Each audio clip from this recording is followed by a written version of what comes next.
At Edward Jones, we believe rich isn't about having life all figured out. It's opening yourself to all the possibilities. That's why your dedicated financial advisor provides long-term planning built around you, meeting you where you are, and helping you get closer to where you want to be. So no matter where you're starting from, you can move forward with confidence. The key to being rich is knowing what counts. Let's find your rich. Edward Jones, member SIPC. Freakonomics Radio is sponsored by Southern New Hampshire University. The best investments are the ones you make in yourself, and no one knows that better than Southern New Hampshire University. With more than 200 online degree programs, no set class times, and low online tuition, Southern New Hampshire University is built to fit your life today and set you up for success tomorrow. Education is an investment. Why not make it a smart one? Apply for free at snhu.edu/Freakonomics. Freakonomics Radio is sponsored by Amica. You know what they say, if you want to go fast, go alone. If you want to go far, go together. So go with Amica and get coverage from a mutual insurer that's built for their customers, one that looks after what's important to you together. Auto, home, life, and more, coverage that fits your unique needs. Amica helps you protect what matters most. Visit amica.com and get a quote today.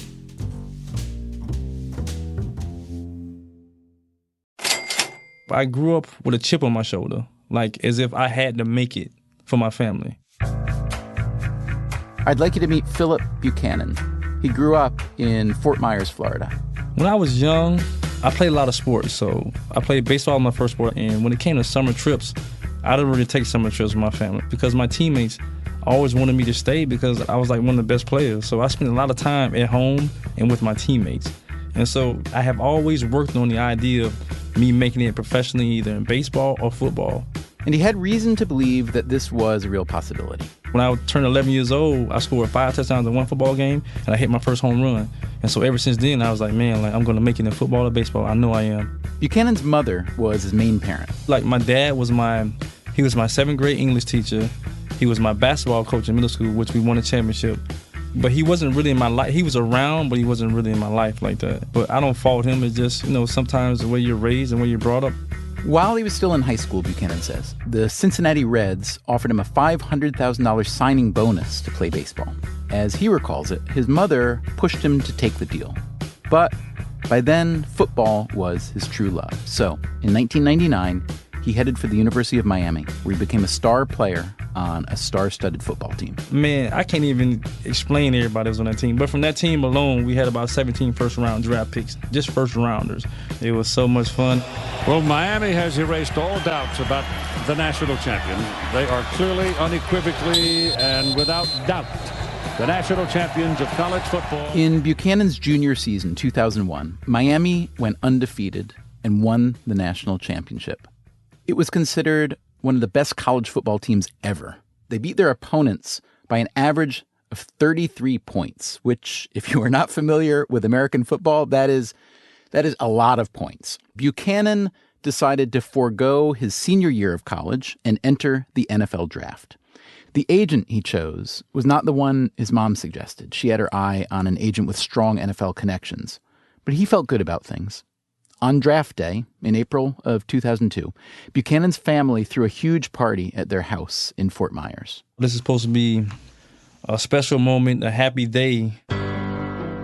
But it was tense. There had been talk that Buchanan might go very high in the draft, at least top 10, maybe even top 5. But that wasn't happening, and he was hearing about it from his family. Once the 5th and 6th pick kind of happened, they were saying, see, if you'd have went with this agent, you usually got drafted high. They kept watching, kept waiting, kept not hearing his name be called. And so all I seen them kept dropping, and then my mindset was like, guess I'm not going top 10, can't get that Bentley now. So Buchanan was eventually picked by the Oakland Raiders with the 17th pick in the NFL draft. Relatively speaking, this was still an incredible accomplishment. Buchanan would end up with a multi-year contract worth about $12 million, including a $4 million signing bonus. But the draft day drama wasn't over. At the party, Philip Buchanan's mother had something to say to him. She just said I owe $1 million. And because I had you, I raised you, and And like in a sense, it's almost like, yeah, son, I'm happy for you, but you still owe me that $1 million, and walked away. I thought it was like a joke. Like, This was the day of the draft? There's draft. Yes. So wait a second. And you've just gone through this big disappointment. You thought you were going to go higher. You get to number 17, which is still great. Oakland Raiders pick you, and then your mother says, "Congratulations, son, and by the way, you owe me $1 million." Yeah, but that's part of it. My Uncle Two-Face, he had already told all the girls to get on his team because he was getting a $300,000 credit line. So now I'm supposed to be giving him that money too. So between your mom and Uncle Two-Face, you're $1.3 million in the hole before you even go to Oakland. So did you give her $1 million eventually? If I'd have gave her $1 million, I wouldn't be here right now. Yeah, that's all I'm saying. Does this story shock you?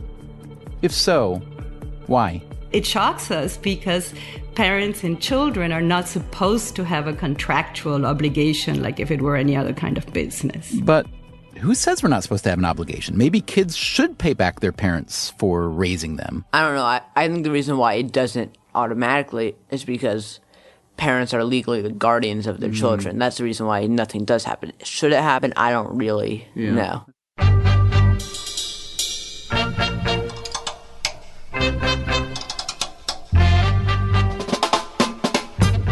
From WNYC, this is Freakonomics Radio, the podcast that explores the hidden side of everything. Here's your host, Stephen Dubner.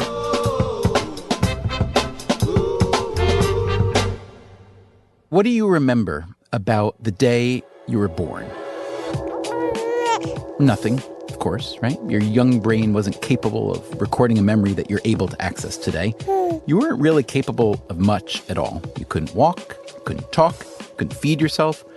And you certainly weren't capable of making any big decisions, like, do I even want to be born? To these parents, in this place? None of us choose to come into this world. It's the parents who choose to have the baby. And once we've arrived, these parents do a lot for us. So how far does our obligation go to repay them? In what form should that repayment come? How formal should the obligation be? These are some of the questions we're asking today. I began by polling a couple of kids I had easy access to. Okay, introduce yourself, please. Solomon Dubner. Age. 14. And? Anya Dubner, and I'm 13 years old. Yeah. Are you guys somehow related to me? No. You found me on the street. Okay, very good. So you are my children.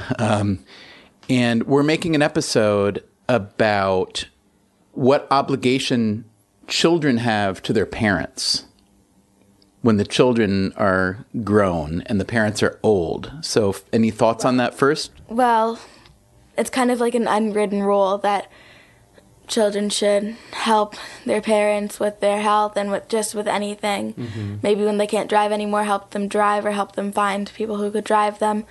And I think that's just one example, but I think that when children grow older and their parents grow older, that they should definitely help their parents. Mm-hmm. What if the parents need money? Should the children, pay them? Give them a bunch of money, do you think?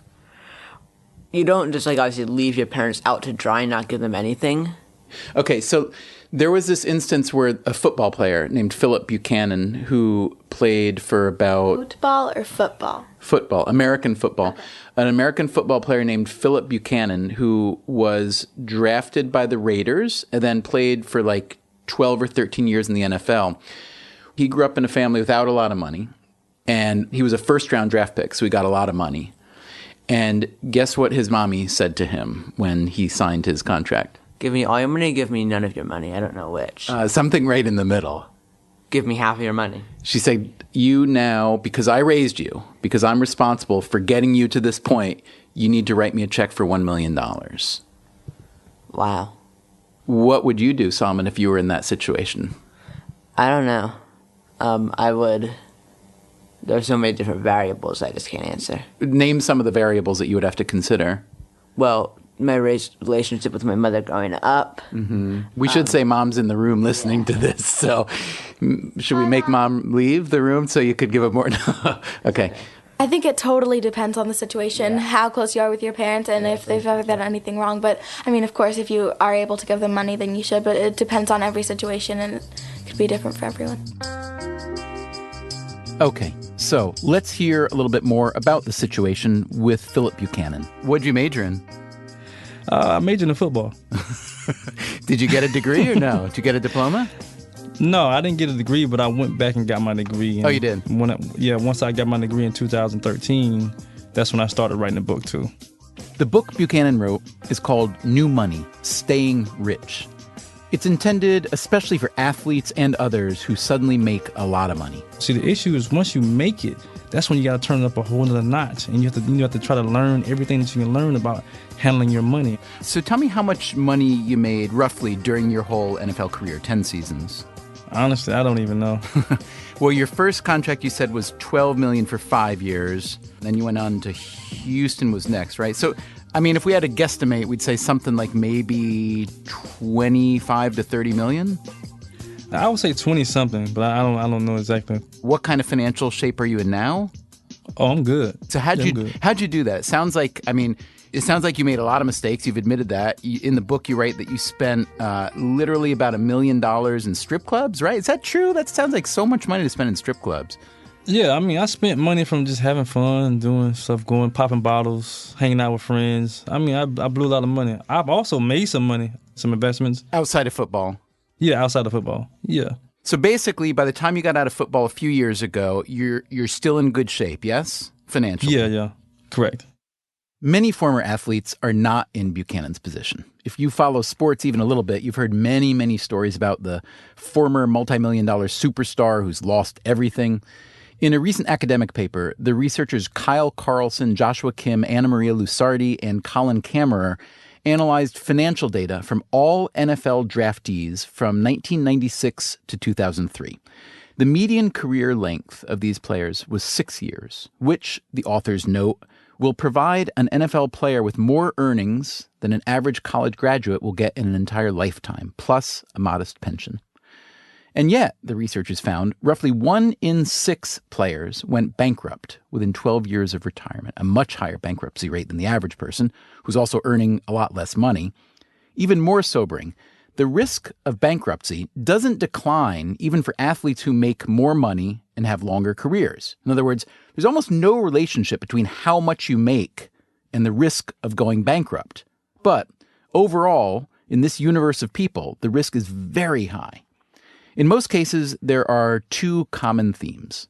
Number 1, a complete lack of understanding of how to manage money, to pay taxes on time, save for the future, invest wisely, et cetera, et cetera. And number 2, a lot of athletes, especially those from low-income backgrounds, suddenly find a lot of people reaching into their pockets, family members included. Philip Buchanan, you will recall, got a $4 million signing bonus. That's pre-tax, of course, from the Oakland Raiders. He was 21 years old. That was the first big check. For me to see that much money was crazy, but I was already in the hole. I had already spent about close to $1 million already. So how do you spend that much? I mean, I guess 2 questions. A, how do you spend that much? And B, you didn't have it yet. So talk about the line of credit that you got in order to spend that much. I mean, $1 million today is nothing, to be honest with you. I mean, like, I'm being serious. You can buy a house for $200,000, $250,000. There's some people pay $1 million for a house. All right, so what did you spend your $1 million on? Did you buy a house? Was that part of it? Yeah, I bought my mom a house, and I was sending money to her. I was sending anywhere in between, it could have been $10,000, almost to $20,000 a month back to her. And then I was spending money on myself, and I was traveling. And how do you get a line of credit on that? You just borrow against your future draft money? Is that the way it works? Well, once they have something from the NFL that says that he has the potential to go first round, then bam, they give you a line of credit or money. They meaning just a bank?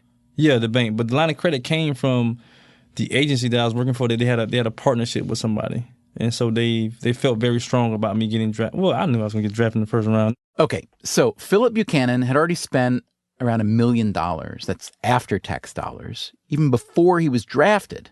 He'd already bought his mom that house and a car. I paid $40,000 for the car she wanted. And then, as he told us, and as he wrote in his book, his mother asks him for another $1 million on draft day for having gotten him to this point. So did you find a middle ground with her, or did you give her kind of none beyond what you'd given her already? She got a brand new car. She got a new house. She's getting $10,000, in between $10,000 and $20,000 every month. What's the point of me giving you $1 million? Right. Ain't no paying all the bills. Right. And you're working for your money, for that money you're working for, you spend it on yourself. What's your relationship like with your mom now? Good or not so good? No, we haven't talked since probably about April.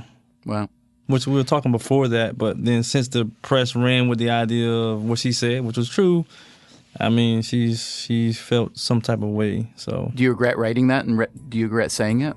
No, I don't regret writing it. It's real. I'm being honest. In his book, Buchanan does the math on what his mother said he owed her. He writes, $1 million divided by 18 years of raising me was approximately $55,555.55 a year in restitution.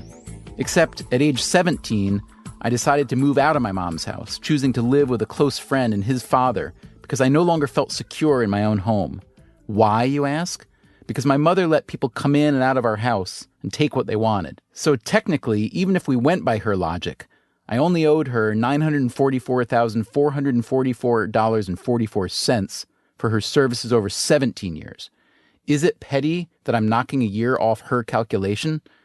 The fact that I've written this paragraph enrages me, merely because I'm entertaining the thought that her argument had any logic at all. But does Philip Buchanan's mom's argument have some logic? At least in some cases, where a grown child becomes much more well-off than the parents who raised the kid and who presumably spent a lot of money on that kid. According to one government estimate, American parents spend, on average, about $250,000 raising a child until age 18. What we need to understand is which kinds of economic transactions are appropriate for the family. That's Viviana Zelizer. And I'm a professor of sociology at Princeton University, and I specialize in sociological approaches to economic activity. Maybe the best part of economics is price theory, which argues that, price really works as an equilibrium creator, but price doesn't always work. So can you just talk about, first of all, your overview on those kind of transactions and how's a productive way to think about them? Well, my main concentration has been to show that the world of pricing and the world of intimacy and personal relationships, which are supposedly two totally separate spheres and what I call hostile worlds, in fact, mix all the time. And what is interesting is to see how that works. For example, the assumption is that household transactions, that the home is a sacred sphere and that we shouldn't, as soon as money gets involved with that kind of sacred sphere, bad things happen. So what I've tried to do is to show, well, not really. In a 1994 book called Pricing the Priceless Child, Zelizer showed how the economic role of children has changed over time. One of the grand transformations is the turn of the 20th century, when you have the emergence of what I call the economically useless but priceless child. So what does that mean? That in 19th century, the economic value of children was taken for granted. And obviously in poor households, it meant child labor. And in less poor households, there's still an appreciation that children should be engaged in some form of productive activity. It was good for the soul and it was good for their value as individuals. And then you have a gradual sentimentalization of the value of children. There is, of course, child labor laws that are passed, but those laws are influenced also by changed cultural views that the child should be defined by their sentimental and emotional value. Zelizer could track these changes through historical papers like court cases, insurance policies, and adoption records. When children were taken in by foster families in the 19th century, they were taken in because of their labor value. Not that they were necessarily unloved. I don't think we can judge past psychologies, but they certainly were taken in for that. And babies nobody wanted babies in their households in the They late couldn't do 19th anything. century. Yeah. But the enormous transformation by the 1920s or so, it is the babies that become the hot commodity, especially blonde, curly-haired, blue-eyed little girls got prime market value.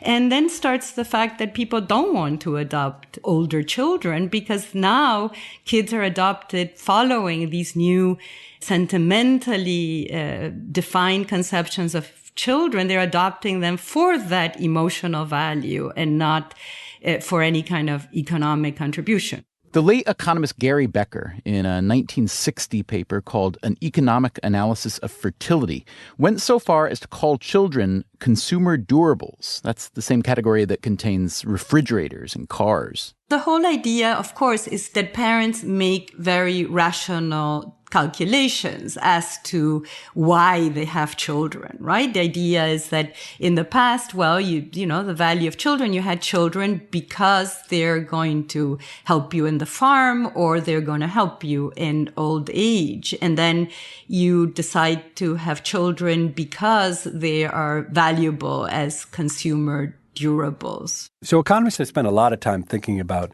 children and how children fit into the economics of a family unit. That's Steve Levitt, my Freakonomics friend and co-author. Historically, in an agricultural system, there was a lot of hard work to be done, and children could do a lot of that work. And so children were really an investment. They were an asset, not quite like livestock and not quite like a cotton gin, but they were assets that had value. And another element of that value were for retirement, that in cultures where the requirement was that the children took care of the parents would have a lot of kids in order to make sure that there were some children around to take care of them when they got old. Now, all of that has changed dramatically in the industrialized Western world. And as a consequence, the fertility rates have plunged. Basically, every country that's gone from an agrarian economy to a industrial or, service economy, whatever you want to call what we have now, have seen an enormous transition in fertility from something like 4 or 5 or 6 kids being born per woman to something more like between 1 and 2, 2.5 kids per woman. And so kids today in a place like the United States are not really assets at all. They're really consumption value for the parents, I think. So when I think about my kids, I expect nothing from them in return. I don't ever expect them to help me financially. I joke with them a lot about when I'm old, which of the 4 of them is going to change my diapers. And actually only one. My daughter Amanda is the only one who has ever, in all the time that I've asked, said that she voluntarily would change my diapers when I'm old. So for that reason, I have to give Amanda a very disproportionate share of any inheritance that I have to reward her for her, at least her stated loyalty. Levitt was just joking about distributing his inheritance unevenly. At least I think he was joking. There's such a strong moral imperative against giving different amounts of money to different kids that I actually would never even consider it. That doesn't mean some people don't do it. To ensure that their kids will take care of them in their old age, among economists, this is known as the strategic bequest motive. After the break, we'll hear about that. There is a continuing debate in economics about what purpose does inheritance serve. You'll also hear about laws that require grown children to take care of their parents. I think that it can't possibly lead to the kind of ideal family relations that these legislators have in mind. And you'll hear whether my own kids will commit to taking care of me. At this point, I'd definitely be yes. At this point, thanks a lot, bud.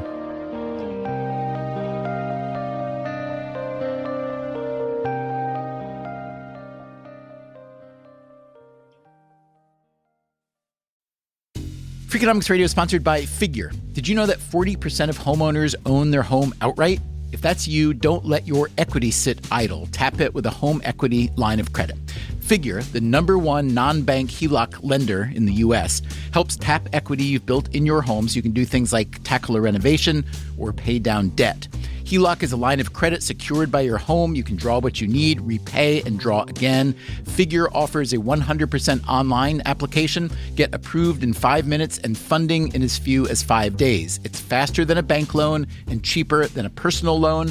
Check your rate today without impacting your credit at figure.com/Freakonomics. This post is sponsored by Figure, NMLS ID 1717824. Figure is an equal housing lender. For more information about their licensing, visit nmlsconsumeraccess.org. Figure's HELOC is subject to credit approval and terms apply.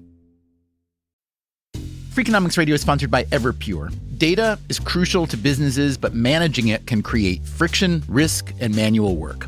Everpure transforms static data into a living system, intelligent, instantly accessible, secure, energy efficient, and ready to perform. Plus, there is zero downtime for upgrades and maintenance. Whether your data is in the cloud, on premises, or at the edge, Everpure makes data management so simple it feels like second nature. Tame your data chaos with Everpure. Visit everpuredata.com to learn more. Freakonomics Radio is sponsored by Southern Company. The world and its energy needs are always changing. Southern Company's commitment to meeting this demand stays the same. That's because Southern Company believes energy is more than a utility, it's what powers possibilities. So they are looking ahead and investing $80 billion in infrastructure upgrades and are committed to fueling growth in ways that benefit all customers so that reliable and affordable energy is accessible for generations to come.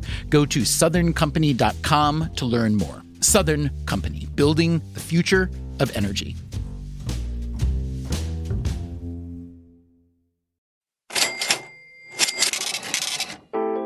To what degree are children obligated, if at all, to help care for their parents, financially or otherwise? Every family is different, of course. In some cases, a child may end up making more money than the parents ever could have imagined.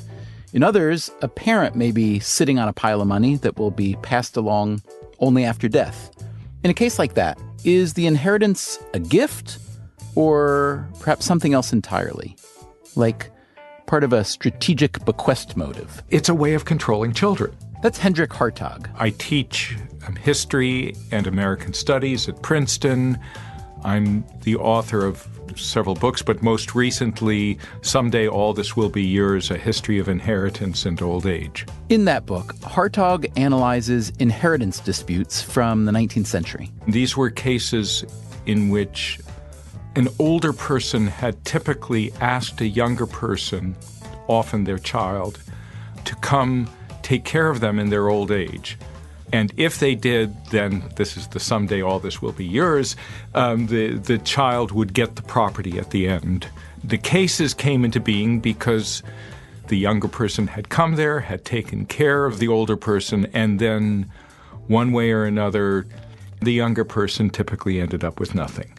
Cases like this weren't all that common. But Hartog argues they do tell us a lot about how families, at least 19th century American families, used to think about financial obligations and the mutual distrust that was involved. I'm not a game theorist, but it is a kind of game where younger people had no reason to come home except for the promise of land or property of one kind or another, because that's the only resource which the old had available to them. So the strategic bequest motive got expressed typically by people saying, oh, it's going to be yours, or I've told everybody it's going to be yours, or I've promised it to you. You go ahead and make those improvements because it's going to be your property. You should go muck out the stable because it's going to be your stable, but not actually make the transfer itself. So Hartog does see the strategic bequest motive at work in these old cases, but it seems to have faded. There is a continuing debate in economics about what purpose does inheritance serve. You know, is it simply a reward for activities of individuals earlier? What good does it do to the next generation? Part of the argument is that it's a way of controlling the future. Now, how well that control works in the modern world is, I think, something that, as I understand it, there's a lot of contrary evidence. But part of the story may be that parents aren't necessarily as dependent on their grown kids anymore. Private pensions and Social Security add some cushion. But there are also forces pushing in the opposite direction. People are living a lot longer, for instance, and may have greater need for their grown kids to help them out. So, Levitt, you have 4 children. I do. Now, you've done pretty well for yourself. You have a nice career as an economist and many related endeavors, and you make a nice living. But let's say that somehow you blow it all and you're destitute. You can't even afford to play golf anymore. Let's say this happens to you between the ages of 60 and 70. What do you expect now from your grown children? Do you think that they owe you for all the years of investing in the people that they've become, the food, shelter, education, love? Do they owe you? Should they pay you? So I wouldn't say should. I do give my kids lots of love, and I give them tuition to good schools and lots of stuff that they like to play with. But I definitely don't do that under the condition that this is just a loan and they're going to pay me back in the future. And my hope is that we have a nice enough relationship that they would want to help me out in the same way that I want to help them out. But I don't think that we should think about parenting as being conditional, at least not in a culture like the United States. And, I mean, maybe this is a ridiculously obvious question, but why shouldn't we consider parenting or any family relationships to be conditional in some way? Because even though we all say that, I mean, I've said it, you just said it, it seems as though we treat it as though things are conditional. Like there are things that your family can ask you to do that you will do only because you happen to share a gene pool that you wouldn't do for a friend or a colleague. So this is a harder question than you usually ask me, Dubner. For starters, different cultures have come to different answers. So in traditional Chinese culture, for instance, or Indian culture, children are very much expected to take care of aging parents. They're really beholden to them. And it's not really right or wrong. It's just in that culture, that is the implicit deal that's set up between parents and children. And now the kids don't get to agree or disagree with that deal. They're born into the culture, and the culture dictates they have to take care of them. In the U.S., I think it's a little different. I think that we have a culture in which it is not deterministically said that parents deserve to be taken care of by their children. And you know, we put in programs like Social Security a long time ago because we didn't want children to have to take care of their parents. We wanted parents to be able to take care of themselves. And so in that world, I just don't see how I could either morally or especially legally expect my children to take care of me if they don't feel like I deserve it or did a good job of raising them. I wanted to run this idea past Viviana Zelizer, the Princeton sociologist who studies the economics of personal relationships, because she happens to have a son, Julian, who also teaches at Princeton. Yeah, he's both in the history department and in the Woodrow Wilson School. We are officially the first mother-son combination in the history of, I don't brag about a lot of things, but this one's a fun one in the history of Princeton. That is worth bragging about. That is absolutely remarkable. Now, obviously, since you're a professor at Princeton, I'm sure you've been well compensated during your career. But what do you expect from Julian? What do you expect in later years? Do you expect him to drop by and not only visit you and perhaps help take care of you when that time comes? You want me to get me into trouble now with my son? Absolutely. No, I think that I am a cultural product of the 20th and 21st century. So I would not want any kind of emotional or financial assistance to be an obligation. So I'm that much a part. I'm not a 19th century mother. And I guess he doesn't earn enough for me to ask him for $1 million. But I do, no, I would want any kind of assistance that I will need, and I will probably need it when I'm older, if not financial, emotional, that it comes out of affection. So I'm, again, a cultural puppet. And when you say that it would come out of affection, it sounds as though you, with an N of 1 at least, would consider the contribution that comes out of affection more valuable, dollar for dollar, let's say, or hour for hour, than a contribution that comes out of obligation, yes?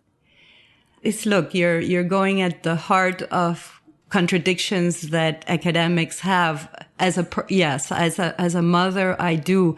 As the debunker of these kinds of splits, I would tell me, listen, what you're saying is pretty lame, because even if he feels some obligation, and part of that money comes of obligation, that would be okay too. In the case of this now former football player, Philip Buchanan, and his mother asking for a particular sum, which is a large sum, $1 million, in exchange for having raised him and gotten him to the point where he was, NFL ready. Do you think it's wrong? Do you label that wrong? Or do you look at it with more nuance than that? Well, I would look at it with more nuance, because I would put a lot of not football money, because professors' money, on the fact that there's a story we don't know there, and that there is a lot other things going on than what he reports in the book. So on its face, it violates the expectations that we have of parent-child relationships, that they should not be quid pro quo, right? So I would need to know her side of it before making a moral judgment. It could be very bad, but maybe she has a story about it. Maybe he promised her something, and, he did give her a house, you see? So that he considered okay, which was interesting to me. Money, which is more apparently compensation, was uncomfortable. Giving her a house, makes the transaction more household-like.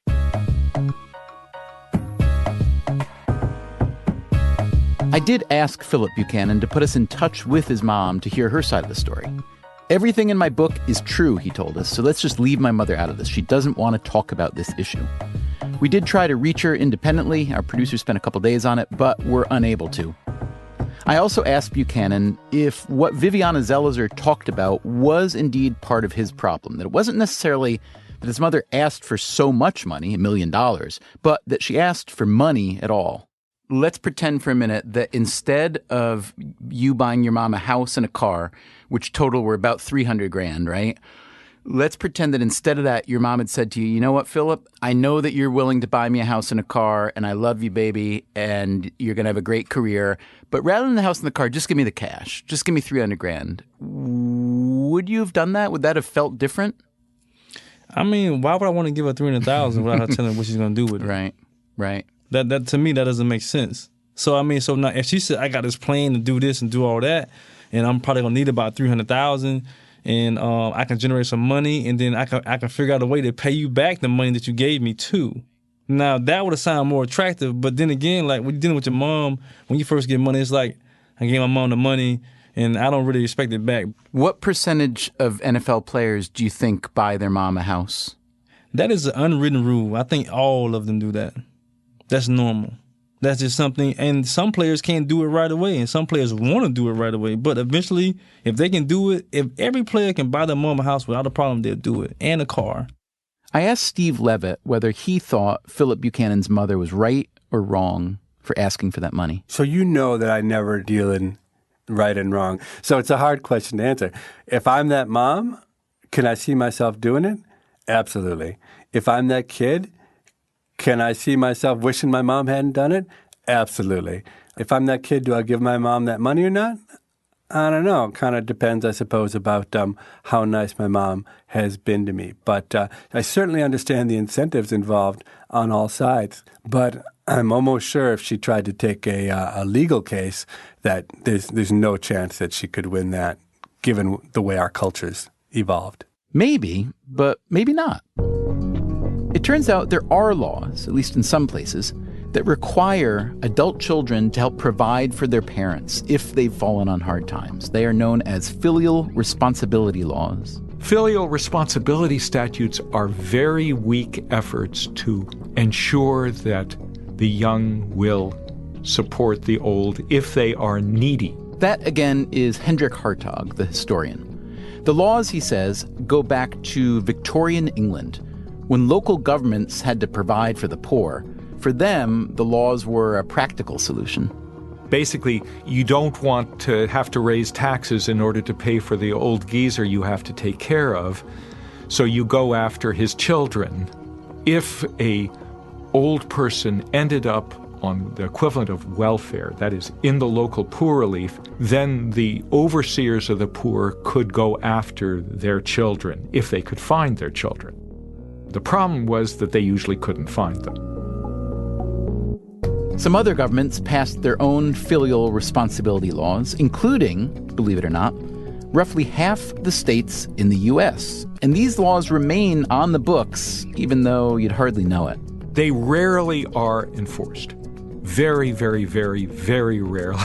So, in a sense, every time they are enforced, they become a New York Times article, or they become an article in the local newspapers. Still, some governments keep trying. China, for instance, recently updated its law for the protection of the rights and interests of the elderly. I think China is dealing with rapid modernization and, a lot more wealth. That's Amy Chua. She is a law professor at Yale. And they passed this law that was trying to legislate and force filial piety. And I just can't, I'm not a fan. You're not a fan because it's unenforceable, or because you think it shouldn't have to be enforced in the first place? I think that it can't possibly lead to the kind of ideal family relations that these legislators have in mind. When you're doing things under threat of, prison sentence. But in general, I think it's a little bit easier there than it would be in a country like this, because I still think there's a huge amount of natural, much more ingrained sense of loyalty and respect to one's parents in China. Chua was born in the States to Chinese parents who'd immigrated from the Philippines. She wrote a book called Battle Hymn of the Tiger Mother about the strengths and limits of strict Chinese parenting. I'm curious what your inclination has ever been toward your parents, whether or not they literally need money. They worked hard to raise you in a style that was not typically American, and I'm just curious what you felt you needed to repay them with. Well, first of all, I do not think that a parent can demand money or gratitude. That's not the idea at all.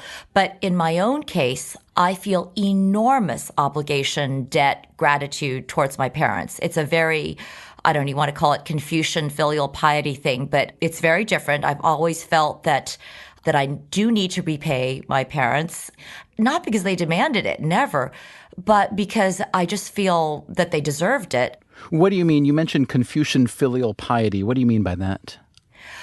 It's a traditional Confucian tenet that respecting and obeying your parents is like the first principle. They have ancestor worship.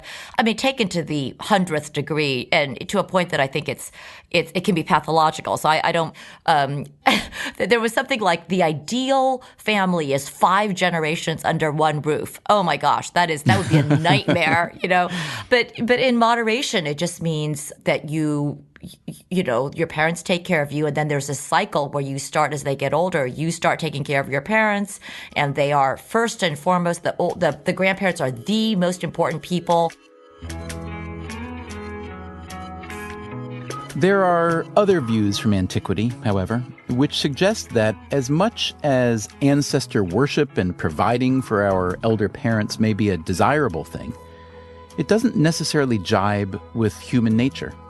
Consider a memoir written more than 300 years ago by a woman known as Gluckel of Hamelin. She was a Jewish widow in northern Germany, left to provide for her 14 children after her husband died.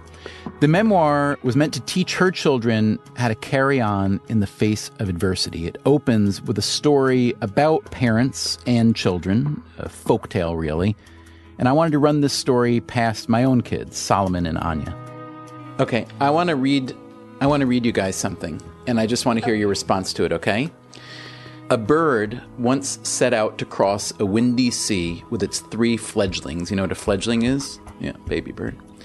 The sea was so wide and the wind so strong, the father bird was forced to carry his young one by one in his strong claws.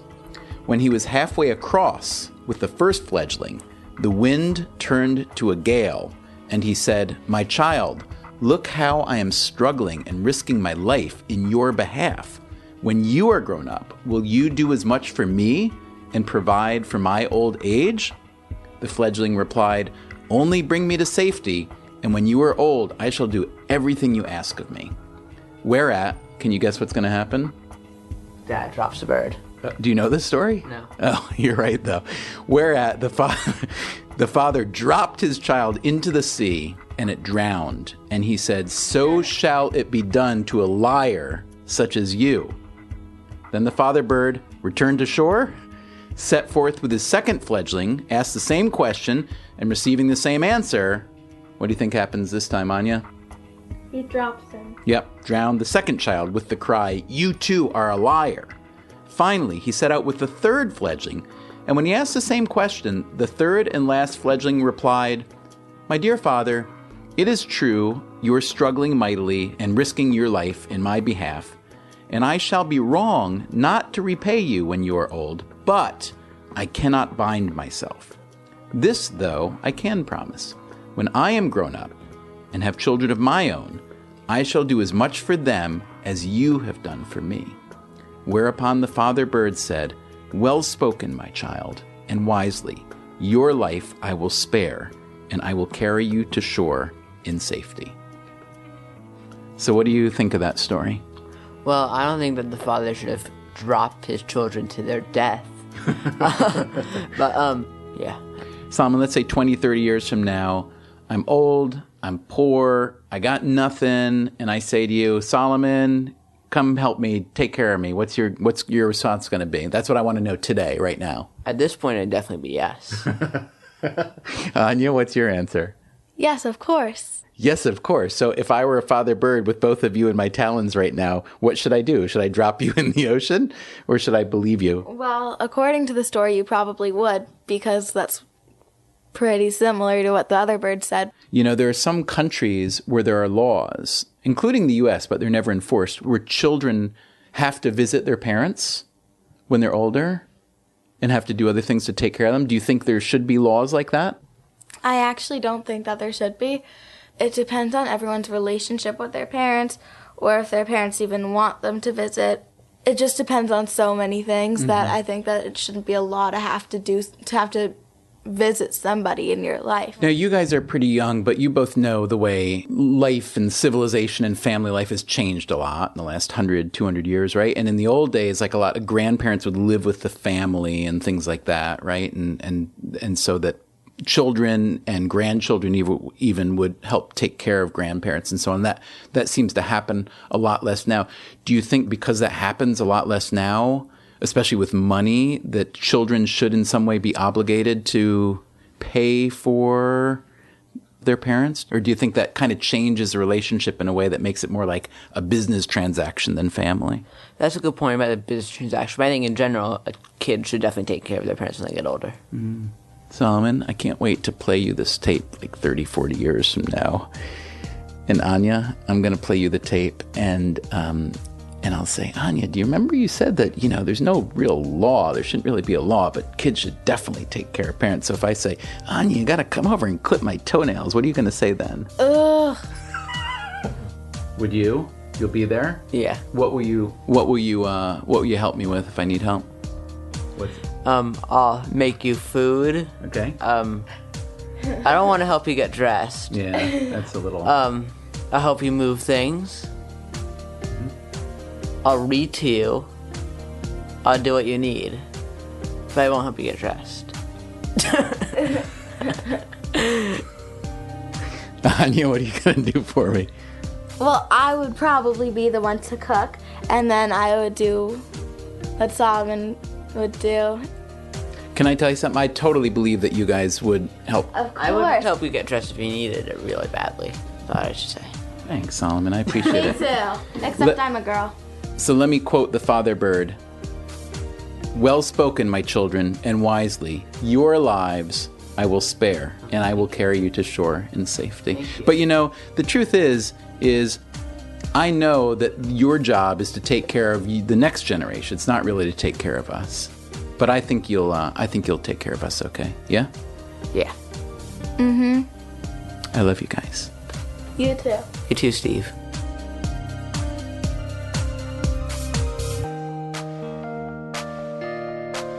Coming up on the next Freakonomics Radio, it's that time of year again, Nobel Prize season. The way I know it's Nobel season is that around Chicago, a lot of people tend to get haircuts in the few days leading up to the announcement of the prize. And we get an inside look at the secret process that goes into picking the Nobel Prize in economics. So I'm getting now close to things that are bordering the confidentiality I'm under, unfortunately. How to win a Nobel Prize. It's next time on Freakonomics Radio.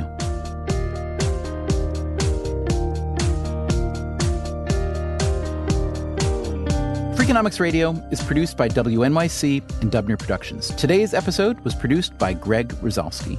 Our staff also includes Irva Gunja, Christopher Worth, Jay Cowett, Merritt Jacob, Kasia Mihailovich, Caroline English, and Allison Hockenberry. And soon, you can hear Freakonomics Radio on public radio stations across the country. Make sure your station will be carrying it. And if you want more Freakonomics, the books, the blog, side projects, etc., you can visit us at Freakonomics.com, and you can also find us on Twitter, Facebook, and don't forget, subscribe to this podcast on iTunes or wherever else you get your free weekly podcasts.